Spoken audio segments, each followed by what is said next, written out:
नमस्कार दोस्तों, विद्यापीठ कॉमर्स में फिर से आप लोग का बहुत बहुत स्वागत है।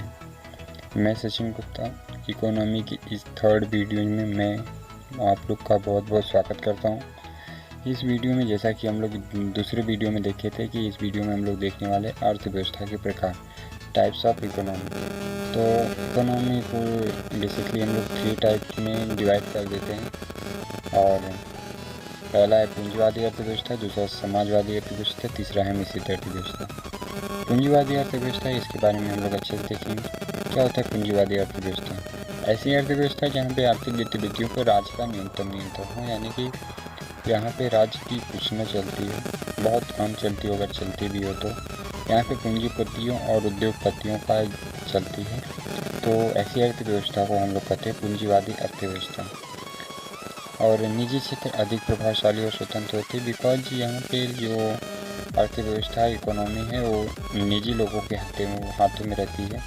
सो निजी क्षेत्र ही प्रभावशाली और वहाँ पे स्वतंत्र होते हैं और बाजार की शक्तियाँ अधिक प्रभावशाली होती है, क्योंकि जो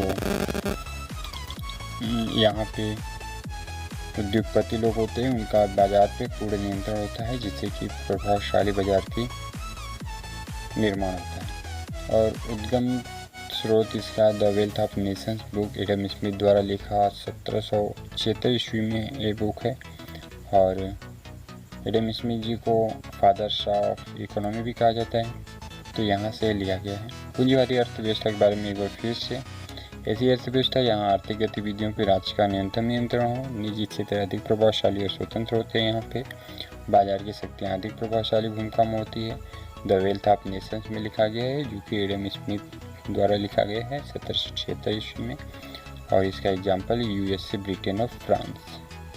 अगला चलिए देखते हैं हम लोग समाजवादी अर्थव्यवस्था, जिसको हम लोग राज्य अर्थव्यवस्था भी बोलते हैं। ऐसी अर्थव्यवस्था जहाँ की राज्य का समस्त आर्थिक गतिविधियों पर विनियमित और नियंत्रण होता है, यानी कि यहाँ पे पूंजीपतियों का उतना नियंत्रण नहीं होता है जितना राज्य का नियंत्रण होता है। तो ऐसी अर्थव्यवस्था को हम लोग क्या बोलते हैं? समाजवादी अर्थव्यवस्था।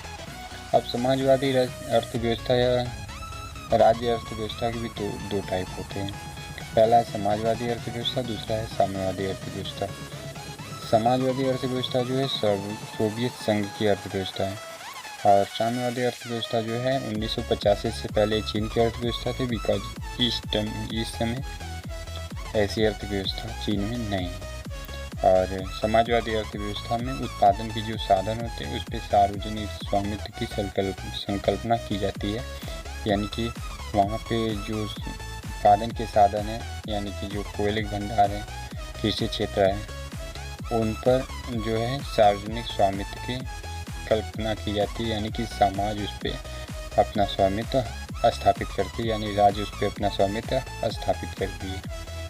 अगला हम लोग टाइप्स देखते हैं मिश्रित अर्थव्यवस्था। मिश्रित अर्थव्यवस्था क्या है? समाजवादी प्लस उदारवादी। जैसा कि नाम से प्रतीत हो रहा है कि समाजवादी और उदारवादी का मिश्रित रूप ही क्या कहलाता है? मिश्रित अर्थव्यवस्था।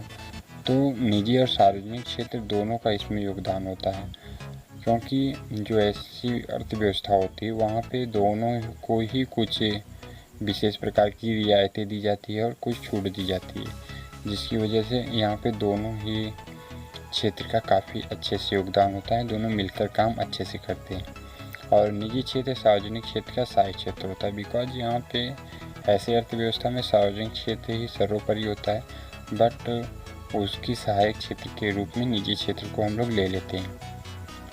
उद्गम स्रोत के रूप में देख लेते हैं तो general theory of employment, interest and money, ये 1936 में लिखा गया जॉन मेनार्ड कीन्स के द्वारा ये बुक लिखी गई है 1936 ईस्वी में। और इसका एग्जाम्पल आप इंडिया से बेहतर कुछ भी नहीं देख सकते हैं। इसको एक बार फिर से देख लेते हैं मिश्रित अर्थव्यवस्था क्या होता है। तो मिश्रित अर्थव्यवस्था ऐसी अर्थव्यवस्था जहाँ पे समाजवादी और उदारवादी दोनों अर्थव्यवस्थाओं के योगदान और लक्षण दिखाई देते हैं, और निजी क्षेत्र सार्वजनिक क्षेत्र के सहायक क्षेत्र होते हैं, और इसका उद्गम क्षेत्र जो होते हैं the general theory of employment, interest and money, 1936 में लिखा गया जॉन मेनार्ड कीन्स के द्वारा ये बुक है और यहीं से लिया गया है। चलिए अर्थव्यवस्था की दो और टाइप्स हैं, जिसमें पहला है खुली अर्थव्यवस्था, दूसरा है बंद अर्थव्यवस्था।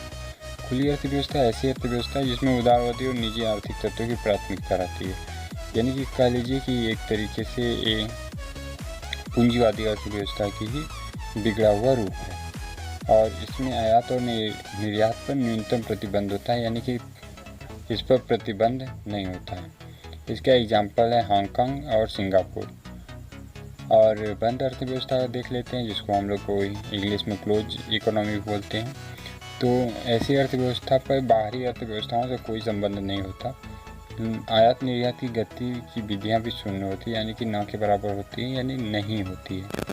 यहाँ पे जो लोग खुद से बनाएंगे वहीं लोग यूज करते हैं, उपभोग करते हैं, यानी कि उत्पादन का जरिया भी वो खुद होते हैं, उपभोग का जरिया भी वो खुद होती है। और निजी क्षेत्र की भूमिका नगण्य होती है, यानी कि यहाँ पे पूंजीवादी अर्थव्यवस्था लागू नहीं होती है। आप कह लीजिए कि ये सार्वजनिक या फिर ये आप कह लीजिए कि जो समाजवादी अर्थव्यवस्था है यहाँ पे ये लागू होती है। और इसका एग्जांपल आप उत्तरी कोरिया देख लेते हैं, बट दिस टाइम उत्तरी कोरिया भी ऐसी अर्थव्यवस्था नहीं रही है। और इसका और नोट में देख लेते हैं कि वर्तमान में ऐसी कोई भी अर्थव्यवस्था नहीं है जिसको हम लोग बंद अर्थव्यवस्था यानी क्लोज इकोनॉमी का नाम दे सकते हैं।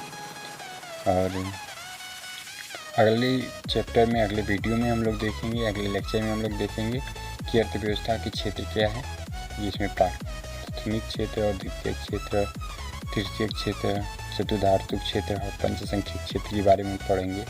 तो प्लीज़ हमारे वीडियो को लाइक शेयर और सब्सक्राइब करिए, और अच्छा लगे तो शेयर करिए। Thanks for watching, take care, good bye, जय हिंद, जय भारत।